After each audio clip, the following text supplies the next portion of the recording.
जय हिंद प्यारे बच्चों। आज हम सीखने वाले हैं संख्या के बारे में। तो चलिए बिना टाइम वेस्ट किए हुए हम संख्या के बारे में जानते हैं।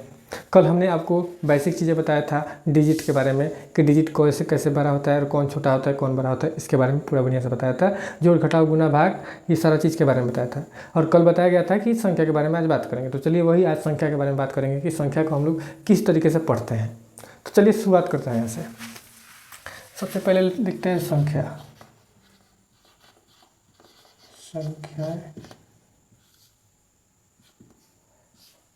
इंग्लिश में बोलते हैं नंबर्स।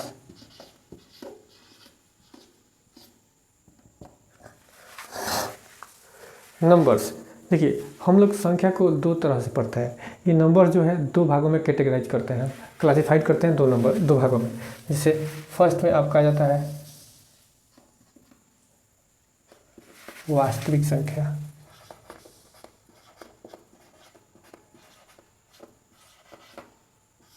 वास्तविक संख्या इंग्लिश में बोला जाता है रियल नंबर। रियल नंबर, ठीक है। दूसरा क्या हो जाता है काल्पनिक संख्या।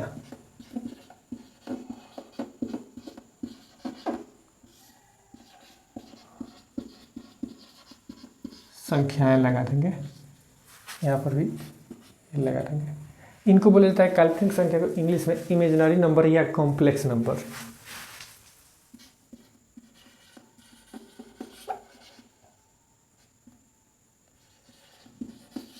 इमेजिनरी नंबर या कॉम्प्लेक्स नंबर। कॉम्प्लेक्स नंबर्स भी ऐसा हो जाएगा, यहाँ पर भी ऐसा हो जाएगा। तो नंबर्स को दो भागों में कैटेगराइज किया गया है। एक होता है वास्तविक संख्या, दूसरा क्या होता है काल्पनिक संख्या है। इंग्लिश में बोला जाता है रियल नंबर्स और इसको बोला जाता है इमेजिनरी नंबर्स या कॉम्प्लेक्स नंबर्स।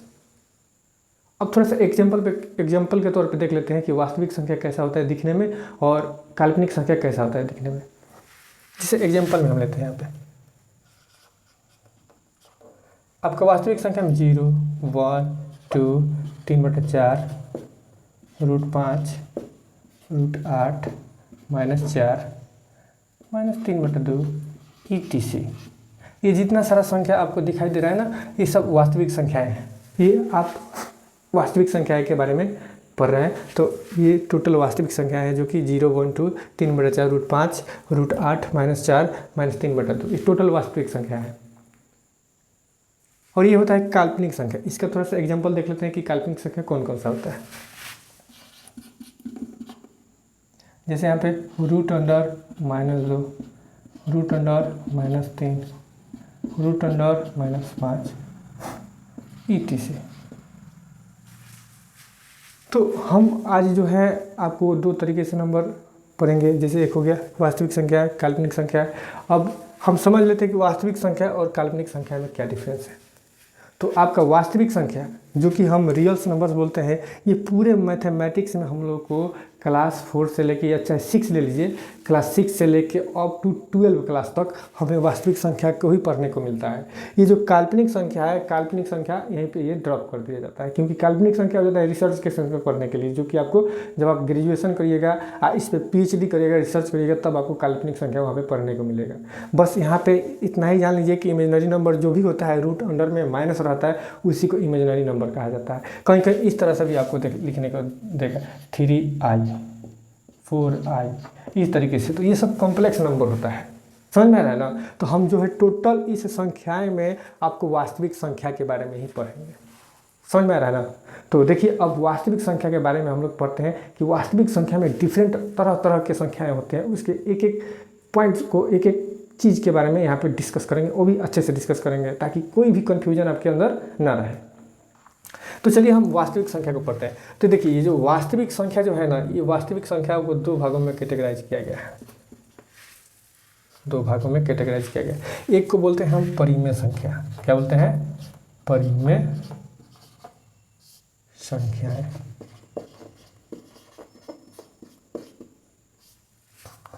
इंग्लिश में बोला जाता है irrational numbers. Sorry rational numbers, गजब, रेशनल नंबर्स। दूसरा क्या को बोलते हैं? अपरिमेय संख्याएं, अपरिमेय संख्याएं। इसको इंग्लिश में बोलते हैं irrational number, irrational numbers, irrational number. यहाँ तक समझ में गया? वास्तविक संख्या के बारे में ही हमें पढ़ना है पूरे मैथमेटिक्स में। आप 10th तक 12th तक पूरा वास्तविक संख्या ही पढ़िएगा, ठीक है। तो अब देखिए परिमेय संख्या के बारे में पढ़ते हैं, परिमेय संख्या के। क्योंकि देखिए रियल वास्तविक संख्या जो होता है दो तरह का संख्या होता है, एक परिमेय संख्या होता है, एक अपरिमेय संख्या होता है। तो परिमेय संख्या किसे कहते हैं? तो देखिए जो भी संख्या अगर हमें काउंटिंग में जितने सारे संख्या आता है 1 2 3 4 5 इनफाइनाइट तक, ये सब के सब परिमेय संख्या के अंदर में आता है। और कहीं कहीं आप ऐसे भी पढ़िएगा, वैसी संख्या जो हम p/q के फॉर्म में लिख सकते हैं उसे परिमेय संख्या कहते हैं। समझ में आया ना? तो चलिए हम परिमेय संख्या को बढ़िया से जान लेते हैं। एक बार अपरिमेय संख्या के बारे में जान लेते हैं। अपरिमेय संख्या उसे कहते हैं जिसे हम p/q के फॉर्म में नहीं लिख सकते हैं। और p/q भाई होता क्या है तो वो भी देखते हैं हम। देखिए कोई भी संख्या हम यहाँ पे समझा देते हैं, जगह यहाँ पे एग्जांपल ले लीजिए। परिमेय संख्या का एग्जांपल लेते हैं। मान लीजिए यहाँ पे 3/4 हो गया, तो ये जो है 3/4 ये p हो गया, ये बटा हो गया, और 4 क्या हो गया? q हो गया। देखिए तो p/q के फॉर्म में है ना, इसलिए इसको परिमेय संख्या बोलेंगे। यहाँ पे लिख देंगे परिमेय संख्या, परिमेय संख्या। अब अपरिमेय संख्या किसे कहते हैं? तो देखिए √2, √3, इसे हम p/q के फॉर्म में नहीं लिख सकते हैं, p/q के फॉर्म में नहीं लिख सकते हैं, इसलिए इसे अपरिमेय संख्या कहते हैं, अपरिमेय संख्या कहते हैं। अब हम इसे p/q के फॉर्म में क्यों नहीं लिखते हैं, हम आगे डिस्कस करेंगे एक एक पॉइंट को। चलिए अब हम परिमेय संख्या के बारे में जान लेते हैं, ठीक। इस अपरिमेय संख्या को यहीं पे ड्रॉप कर दीजिए। इसका हम थोड़ा सा एग्जांपल आपको दे देते हैं, जैसे √2, √3, √5, √7। अब √4 लेंगे तो समझिए कि √4 में से तो 2 बाहर निकल जाएगा, जो कि 2 आपका परिमेय संख्या में आ जाता है। तो वैसी संख्या हम रूट के अंदर में लेते हैं जिसका स्क्वायर करने पे बाहर ना निकले उसमें से कुछ चीज़, मतलब उसका वर्गमूल बाहर ना निकले, इसलिए उसको अपरिमेय संख्या कहा जाता है। यहाँ तक तो क्लियर हो गया? अब देखिए परिमेय संख्या में अलग अलग तरह की संख्या आता है, जो कि हम परिमेय संख्या को अलग अलग डिफरेंट तरह के जितने भी सारी संख्या है उसके बारे में जानेंगे। पहले इसका भी परिमेय संख्या का एग्जांपल दे देते हैं आपको, जैसे -3, 2, 1/4, √4, 5, 7। है √4 इसलिए आपको दिए ताकि आपको समझ में आ जाए कि इस रूट का हम अगर वर्गमूल निकालते हैं तो क्या निकल जाता है? 2 बाहर आ जाता है, नहीं तो यहाँ पे √3 रहता है तो ये अपरिमेय संख्या में आ जाता है। समझ में आ गया? अब आता है परिमेय संख्या के अंदर में जितने सारे संख्याएं आते हैं उन सभी को एक एक पॉइंट करके समझेंगे। सबसे पहले नंबर आ जाता है आपका इंटीजर्स, यानी बोला जाता है पूर्णांक, इंग्लिश में बोला जाता है इंटीजर्स, इंटीजर्स। अब देखिए पूर्णांक क्या होता है, हमने आपको रेखा लाइन पे जितने सारे संख्या समझाए थे उन सभी को इंटीजर्स कहा जाता है। एक बार यहाँ पर भी समझ लेंगे। मान लीजिए कोई रेखा लाइन हो गया, इस पर कोई पॉइंट 0 हो गया, यहाँ पे 1, यहाँ पे 2, यहाँ पे 3, डेट कहाँ तक? ये इन्फिनाइट तक जाता है। फिर यहाँ पे -1 ले लेते हैं, -2 ले लेते हैं, -3 ले लेते हैं, -4 लेते हैं, डेट ये भी कहाँ तक जाएगा? इन्फिनाइट जाएगा। तो इस रेखा लाइन पे जितने सारे संख्याएँ दिखाई दे रहे हैं आपको, जितनी सारी संख्याएँ दिखाई दे रहे हैं वो सब के सब क्या है? आपका इंटीजर्स हैं, यानी पूर्णांक है। समझ में आ रहा है? और पूर्णांक के बाद आ जाता है आपका पूर्ण संख्या। दूसरा काम हम पढ़ते हैं क्या? पूर्ण संख्या, पूर्ण संख्याएं, इंग्लिश में बोला जाता है होल नंबर, होल नंबर्स। अब पूर्ण संख्या किसे कहते हैं? तो वैसी संख्या जो 0 से स्टार्ट हो, यानी गिनती की संख्या में 0 को जोड़ देते हैं तो पूर्ण संख्या बन जाता है। जैसे हम लोग गिनती पढ़ रहे हैं क्या, 1 2 3 4 5, एक ऐसा नहीं स्टार्ट करके कि कहीं ऐसा देखें जहाँ से 0 से गिनती स्टार्ट होता है, नहीं, ऐसा नहीं होता है। हम लोग गिनती के संख्या में, हम आपको पहले ही बता दिए कि गिनती इन्फिनाइट तक होता है, लेकिन हम लोग 100 तक जानते हैं लिखना, लेकिन वो अनंत तक होता है, उसका कोनो गिनती मतलब कौनो उसका सीमा नहीं है। तो उसी गिनती की संख्या में अगर हम 0 डाल देते हैं तो हमारा कौन सा संख्या हो जाता है? पूर्ण संख्या, यानी होल नंबर्स। कहीं कहीं पूर्ण संख्या को W से सूचित किया जाता है, W से डिनोट किया जाता है, ये चीज़ ध्यान में रखिएगा। तो इसका एग्जांपल दे देते हैं यहाँ पे, देखिए 0 1 2 3 4 डैश कहाँ तक जाएगा, इन्फिनाइट तक, इसको बोला जाता है पूर्ण संख्या। समझ में आ गया। अब आता है 3 नंबर में आपका प्राकृत संख्या। प्राकृत संख्या इंग्लिश में बोला जाता है क्या इसको, नेचुरल नंबर, नेचुरल नंबर्स। अब देखिए नेचुरल नंबर्स क्या आता है, तो सिंपल है जो हम पूर्ण संख्या पढ़े हैं ना, इसमें से खाली 0 हटा दीजिएगा, बाकी इधर जितना 1 से लेकर इन्फिनाइट तक संख्या जाएगा ना, उन सभी को होल नंबर नेचुरल नंबर यानी प्राकृत संख्या कहते हैं। समझ में आ गया। जैसे देखिए एग्जाम्पल में 1 2 3 4 5 डैश कहाँ तक जाएगा, इन्फिनाइट तक जाएगा। सिंपल भाषा में समझिए कि गिनती की संख्या में से 0 हटा देते हैं तो कौन सी संख्या हो जाता है, प्राकृत संख्या हो जाता है। समझ में आ गया। उसके बाद 4 नंबर पे आ जाता है आपका सम संख्या। सम संख्या इंग्लिश में बोला जाता है इवन नंबर, इवन नंबर्स।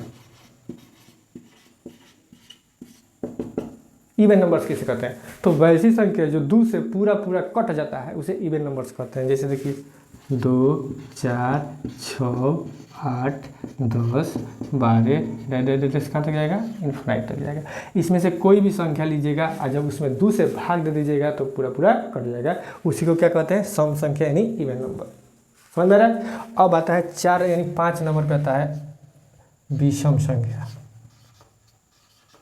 विषम संख्या इंग्लिश में बोला जाता है ओड नंबर्स, ओड नंबर्स।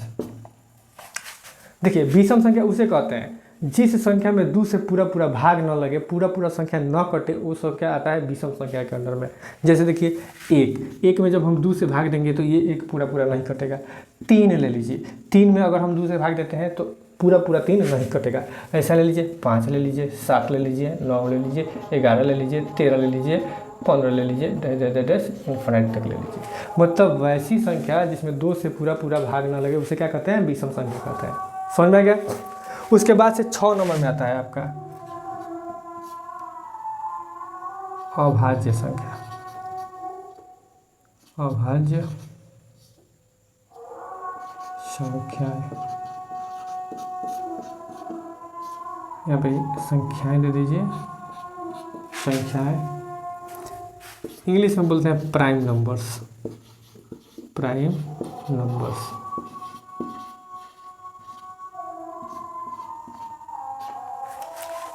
अब देखिए अभाज्य संख्या थोड़ा सा समझिए इसको बढ़िया से, नहीं तो बहुत लड़का कन्फ्यूज आ जाता है अभाज्य संख्या में। तो देखिए अभाज्य संख्या उसे कहते हैं जिस प्रकार कम से कम 2 गो गुणनखंड हो, यानी कम से कम उसमें 2 गो संख्या से कटे, उससे ज़्यादा संख्या से ना कटे, वही होता है अभाज्य संख्या। अब इसको अब जो है आप अच्छे तरीके से एग्जाम्पल में समझिएगा। पहले हम अभाज्य संख्या का एग्जाम्पल लिख देते हैं। देखिए सबसे छोटा अभाज्य संख्या होता है 2 3 5 7 11 13 17 19 23 डैश ये भी इन्फिनिट तक लिख देते हैं। ठीक है। अब देखिए अब कहिएगा कहा कि अभाज्य संख्या है जो 2 है ना, हम 2 को लेकर समझ लेते हैं। यहाँ पे समझा देते हैं अभाज्य संख्या को। अभाज्य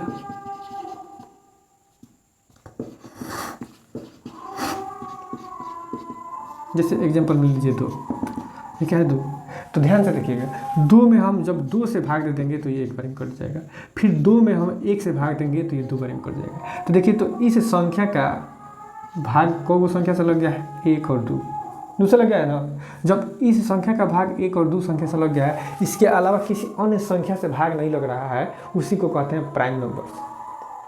समझ में आ गया। जैसे ले लीजिए 3 तो 3 में जब 3 से भाग दीजिएगा तो कितने बार में कट जाएगा, 1 बार में।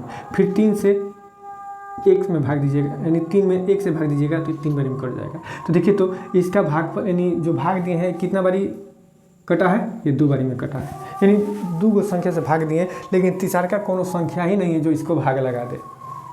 समझ में आ गया ना, इसी को अभाज्य संख्या कहते हैं। एक ले लेते हैं 4, जो कि भाज्य संख्या अभाज्य संख्या नहीं है। 4 ले लेते हैं, देखिए 4, तो 4 में जब 1 से भाग देंगे तो ये 4 बारी में कटेगा। फिर 4 में जब 2 से भाग दे देंगे, 2 दूना 4 कट जाएगा। फिर 4 में जब 4 से भाग देंगे तो 1 बारी में कट जाएगा। तो देखिए, तो 4 को कटाने के लिए कौन संख्या आ गया, 1 2 3, लेकिन अभाज्य संख्या कहता है कि नहीं, हम वैसी संख्या है, हमको कटाने के लिए कम से कम 2 आना चाहिए। 2 से ज़्यादा आ जाएगा तो हम अभाज्य संख्या नहीं कहलाएंगे, जबकि 4 में 4 से भी भाग लग जाएगा, 2 से भी भाग लग जाएगा, 1 से भी भाग लग जाएगा। समझ में आ रहा है ना, तो इसी को अभाज्य संख्या कहते हैं। अब दूसरा तरीका हम बताते हैं आपको समझने के लिए। आप एक अमिताभ बच्चन का मूवी देखे होंगे। अमिताभ बच्चन जी कहते हैं क्या कि हम जहाँ खड़े हो जाते हैं वहीं से लाइन शुरू हो जाती है। तो सेम उसी प्रकार से अभाज्य संख्या है। ये अभाज्य संख्या जहाँ पे होता है ना, वहीं से वो अपना पहरा स्टार्ट कर लेता है, वो किसी के पहरा में नहीं आता है। जैसे पहरा कहाँ से स्टार्ट होता है, 2 से होता है ना, तो 2 दूना 4, 2 3 6, 2 चौका 8, 2 5 10, 2 छक्का 22, 2 7 14, 2 8 16, ऐसे करके 20 तक जाता है। तो ये 2 जो है वो किसी के पहरा में नहीं आता है, खुद अपना पहरा स्टार्ट करके आता है। उसी तरीके से देखिए 3 हमारा अभाज्य संख्या है। 3 किसी के पहरा में आता है, किसी के पहरा में नहीं आता। अब कहेगा कि 1 2 3 4 5 6 7 8 9 10, ये तो 1 के पहरा में आता है। तो 1 के पहरा नहीं, वो गिनती है, काउंटिंग है। पहरा आपका 2 से स्टार्ट होता है। समझ में आया ना। तो 3 जो है अपना खुद पहरा लेके आता है, वो किसी के पहरा में नहीं आता है। आप चेक भी कर लीजिए, 3 3 9, 3 दूना 6, 3 3 9, 3 चौका 12, बाकी अन्य किसी पहरा में वो 3 नहीं आता है। अब कहेगा कि सर एक जगह तो 23 आता है, 33 आता है, तो नहीं, सिंगल 3 आना चाहिए, चाहे सिंगल कोई भी अभाज्य संख्या आना चाहिए। तो सिंगल कोई भी अभाज्य संख्या है ना, किसी के पहरा में नहीं आता, अपना पहरा खुद लेके आता है। 5 देख लीजिए, 5 किसी के पहरा में आता है, नहीं ना, 5 खुद अपना पहरा लेके आता है। वैसा लीजिए 7 किसी के पहरा में आता है, नहीं। 11 किसी के पहरा में आता है, नहीं। 13 किसी के पहरा में आता है, नहीं। इसमें से जितना सारा अभाज्य संख्या है ना, ये खुद अपना पहरा लेके आता है, किसी के पहरा में ये नहीं जाता है। उम्मीद है कि आपको ये अभाज्य संख्या समझ में आ गया होगा। अब उसके बाद आता है 7 नंबर में भाज्य संख्या। भाज्य संख्याएं इंग्लिश में बोला जाता है कंपोजिट नंबर। Composite numbers. देखिए कंपोजिट नंबर्स, अब जस्ट इसका उल्टा होता है, अभाज्य संख्या के जस्ट उल्टा होता है। अभाज्य संख्या में क्या था कि कम से कम 2 गो संख्या से भाग लगेगा, उससे ज़्यादा से नहीं लगेगा। हाँ भाई, भाज्य संख्या यानी कंपोजिट नंबर्स कहता है कि 2 से अधिक बारी में, मतलब 2 से ज़्यादा जो भी संख्या में भाग लगेगा ना, वही क्या होगा, भाज्य संख्या होगा, कंपोजिट नंबर। मतलब वैसी संख्या जिसमें 2 से अधिक संख्याओं से भाग लग जाए वो क्या होता है, कंपोजिट नंबर होता है। जैसे देखिए, हम 2 से भाग दिए, ये तो 1 बारी हो गया। फिर 2 में 1 से भाग दिए तो ये भी 2 बारी हो गया, यानी 1 और 2 बारी हुआ ना। बाकी तीसरा का कोई संख्या है जो 2 से भाग लगाएगा, नहीं आया है, तो ये 2 भाज्य संख्या में नहीं आएगा। हम लिए हैं 4। देखिए, तो 4 में जब 1 से भाग दिए तो 4 बारी में कट गया है। फिर 4 में 2 से भाग दिए हैं तो 2 बारी में कट गया है। फिर 4 में 4 से भाग दिए हैं तो 1 बारी में कट गया है। तो देखिए, तो इसका भाजक कब आ गया, 1 2 3। अभी भाजक है ना, है 1 2 3 गो भाजक है, जो कि भागफल में कितना दिया है, 3 गो। तो कम से कम 2 से ज़्यादा हो, यानी भाजक 2 से ज़्यादा हो, उसी को क्या कहते हैं, भाज्य संख्या कहते हैं। बाकी 2 में तो 2 गो भाजक है, 1 में तो 1 गो भाजक है, 3 में भी 2 गो भाजक है, तो ये जो है भाज्य नंबर नहीं होगा, यानी आपका कंपोजिट नंबर्स नहीं होगा, भाज्य संख्या नहीं होगा। कम से कम 2 से ज़्यादा हो, यानी 3 से अधिक हो। तो 3 है इसमें, है ना, 3 में तो ये कंपोजिट नंबर हो जाएगा। तो कंपोजिट नंबर का शुरुआत आपका होता है 4 से। 4 6 8 9 10 12 14 15 16 18 21 डेढ़ कहाँ तक जाएगा, इन्फिनिटी तक जाएगा। इसमें से कोई भी संख्या लीजिएगा ना, तो जो भी संख्या लीजिएगा उसका कम से कम 2 से अधिक भाजक मिलेगा। जैसे मान लीजिए 4 को छोड़ा के हम 6 ले लेते हैं, क्या ले लेते हैं, 6 एग्जाम्पल में 6। तो देखिए, तो 6 जो है एक बार 6 से कट जाएगा, ठीक। फिर 6 जो है एक बार 2 से कट जाएगा, 2 3 6। फिर 6 जो है एक बार 3 से कट जाएगा, 3 दूना 6। फिर 6 जो है एक बार 1 से कट जाएगा, 6 बारी में। देखिए, तो इसका कौ गो भाजक हो गया, 1 2 3 4 गो भाजक हो गया। तो ये हो जाएगा क्या, कंपोजिट नंबर, यानी भाज्य संख्या हो जाएगा। भागफल कौ हो गया, 1 2 3 4 गो भागफल भी आ गया। तो समझ में आ गया। उम्मीद है कि ये भाज्य संख्या भी आपको समझ में आ गया होगा। अब बताए 8 नंबर में एक और संख्या 1 2 3 सह अभाज्य संख्या। सह अभाज्य संख्या है को प्राइम नंबर्स। देखिए सह अभाज्य संख्या उसे कहते हैं ये दो का पेयर होता है, दो का, जैसे 3, 4 2, 3 6, 7 ETC, ये भी इन्फिनिट तक बना सकते हैं। तो देखिए सह अभाज्य संख्या उसे कहते हैं जिन दोनों संख्याओं का HCF कितना हो, 1 हो। कितना हो, 1 हो। अगर 1 से अधिक आता है तो सह अभाज्य संख्या नहीं है। जैसे मान लीजिए 3 और 4 का HCF निकालेगा तो हमें 1 मिलेगा, 2 3 का HCF निकालेगा तो 1 मिलेगा, 6 7 का HCF निकालेगा तो 1 मिलेगा। इन सभी संख्याओं का HCF निकालेगा तो हमें 1 प्राप्त होगा, इसलिए क्या है, को प्राइम नंबर्स है। समझ में आ रहा है। जैसे हम एक अलग संख्या लेते हैं, यहाँ पे ले लेते हैं 4, 6। बताइए को प्राइम नंबर है तो नहीं, ये बिल्कुल को प्राइम नंबर नहीं है, क्योंकि इसका HCF जो है 2 आ जाएगा। समझ में आ रहा है ना। जैसे देखिए इस 4 का फैक्टर करेंगे तो 2 × 2, 6 का फैक्टर करेंगे तो 2 × 3। देखिए तो HCF निकालने के लिए दोनों में कोई संख्या मिलना चाहिए ना। तो देखिए ये 2 मिल रहा है, तो इसका HCF कितना हो जाएगा, 2, जो कि क्या हो जाएगा, ये 4 और 6 का HCF 2 गेट हो रहा है, हमें 2 प्राप्त हो रहा है, तो क्या होगा, सह अभाज्य संख्या नहीं होगा। यहाँ तक समझ में आ गया। अब जो है हम संख्या को देखिए, ये जो है परिमेय संख्या, ये देखिए इसको अगर बढ़िया से समझिएगा ना तो ये जितनी सारी संख्याएं हम क्रम से लिखवाए हैं ये सब किसी के अंडर में ही आता है। जैसे देखिए एक बार यहाँ पे ध्यान दीजिए, नंबर्स के अंडर में 2 तरह का संख्या आता है, रियल नंबर्स और इमेजिनरी नंबर या कॉम्प्लेक्स नंबर्स। क्लियर। इस रियल नंबर्स के अंदर में आ जाता है परिमेय संख्या और अपरिमेय संख्या। ठीक है। अब इस परिमेय संख्या के अंडर में जितना सारा चीज आप पढ़े हैं, इस सारा चीज आ जाता है परिमेय संख्या के अंडर में। समझ में आ रहा है ना। मतलब एक दूसरे के अंडर में आते क्या है, जैसे देखिए परिमेय संख्या के अंडर में क्या गया, पूर्णांक। जैसे कि 0 से लेके इधर पॉजिटिव हो जाता है और इधर निगेटिव हो जाता है। इस पूर्णांक के अंडर में आ जाता है पूर्ण संख्याएं, होल नंबर। देखिए 0 1 2 3 4 से इनफिनिट तक। देखिए तो इस पूर्णांक में, इस इंटीजर्स में 0 से स्टार्ट हुआ है, तो इसी पूर्णांक के ना अंडर में आता है पूर्ण संख्या। उम्मीद है आप समझ गए होंगे। फिर इस पूर्ण संख्या के अंडर में आता है प्राकृत संख्या। देखिए प्राकृत संख्या 1 2 3 4 5 इनफिनिट तक जाता है, जो कि देखिए यहीं से, यहाँ से लेके यहाँ तक ये क्या है, प्राकृत संख्या है। यहाँ से लेके यहाँ तक प्राकृत संख्या है। तो ये किसके अंदर में आ गया, पूर्ण संख्या के अंदर में आ गया। समझ में। अब इस प्राकृत संख्या के अंडर में आता है आपका सम संख्या। देखिए तो 2 4 6 8 10 12 14 ये इनफिनिट तक गया है, जो कि यहाँ पे 2 4 यहाँ पे 6 8 आ जाएगा। तो इसके अंडर में आ गया ये आपका सम संख्या यानी इवन नंबर्स। देखिए एक दूसरे से अंडर में आते क्या है, अंडर में आते क्या, इसलिए हम क्रम से आपको लिखवा के यहाँ पे समझाने का प्रयास कर रहे हैं। अब बताए इस सम संख्या, देखिए सम संख्या, विषम संख्या जो है ना इस प्राकृत संख्या के अंडर में आता है। जैसे विषम संख्या आपका स्टार्ट होता है 1 3 5 7 9 13 15 तो देखिए तो ये भी किसके अंडर में आ जाता है, प्राकृत संख्या के अंडर में आ जाता है। समझ में आ गया। फिर उसके बाद जाता है अभाज्य संख्या है। अभाज्य संख्या जो होता है ये भी जो होता है इस प्राकृत संख्या के अंडर में ही आता है। देखिए तो 2 3 5 7 11 ये सब प्राकृत संख्या के अंडर में ही आ जाता है। उसके बाद आ जाता है भाज्य संख्या। तो भाज्य संख्या यानी कंपोजिट नंबर्स भी जो है ये मतलब प्राकृत संख्या के अंदर में आ जाता है। देखिए 4 6 8 9 10 8 9 10 12 14 15 देखिए तो दिया है ना। फिर उसके बाद से सह अभाज्य संख्या। तो सह अभाज्य संख्या भी जो है आपके प्राकृत संख्या के अंदर में आ जाता है। तो यानी प्राकृत संख्या से देखिए यहाँ पे इस प्राकृत संख्या के अंदर में इतना सारा चीज़ आ जाता है। ये जो प्राकृत संख्या है इस पूर्ण संख्या में जाता है, ये पूर्ण संख्या जो है पूर्णांक में चला जाता है, यह पूर्णांक जो है परिमेय संख्या में चला जाता है। अब बाकी अपरिमेय संख्या जो होता है यहीं पर ड्रॉप कर दिया जाता है। बस इसको क्वेश्चन में हम आगे पढ़ेंगे। उम्मीद है आपको ये वीडियो बहुत अच्छा लगा होगा। अगर अच्छा लगा है तो हमें ज़रूर बताएं। धन्यवाद।